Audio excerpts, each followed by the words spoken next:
Mr. Prime Minister, welcome to CCTV News. I remember one of your ancient person, Marco Polo, of course, a so familiar name to Chinese and Italians. 13th century, he talked about Hangzhou, the city hosting G20 summit, as magnificent and noble city. This is an exact quote, because at the time that was the capital city of the Southern Song dynasty in China. And today, what kind of noble cause can China and Italian work together? Chinese people and Italian people are very strong friends. Exactly for the great power message by the past. You described the Marco Polo and the reaction of Marco Polo in Hangzhou. But we can discuss about Matteo Ricci, about a lot of people from China in Italy, from Italy in China. So, first of all, we have to recognize this great friendship between our people. And then I think this friendship could become a very important asset for the future, because G20 in Hangzhou, it's a very great opportunity in a strong moment of the international life of community. We have a lot of problems around the world, not only in the economic field for the growth or for the inequality, but also for the difficulties around the world. So, Italy and China could use this friendship from the past to try to give a message of hope to the new generations and to our colleagues in this event. And you had a great bilateral meeting with the Chinese President Xi Jinping once you arrived in this town of Hangzhou. What did you say to one another? What about that ancient culture linking up to the future? I think we have a lot of opportunities in this way. Surely we have a lot of opportunities to increase our bilateral relation and bilateral economic cooperation.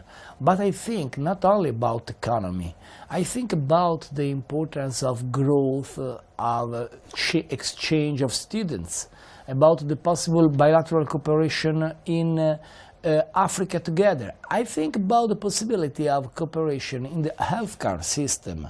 I believe the most important quality of Italian people in this moment is the great attention about food, healthcare, lifestyle, combined together a good longevity with a good experience of life. And we discussed with President Xi Jinping also about that. China and Italy are very different as size, as population. But I believe they are the same approach, because this is a moment of structural reforms, and these structural reforms have to transform our country in country focused on the future. This is the link most important after the conversation and the dialogue with President Xi Jinping. And there are interesting ideas popping up all the time, including OBOR, One Belt, One Road. Italy has been a country from the very beginning actively listening and even willing to participate. But how, Mr. Prime Minister? Action plans? Implementation plans? I think we have a lot of possibilities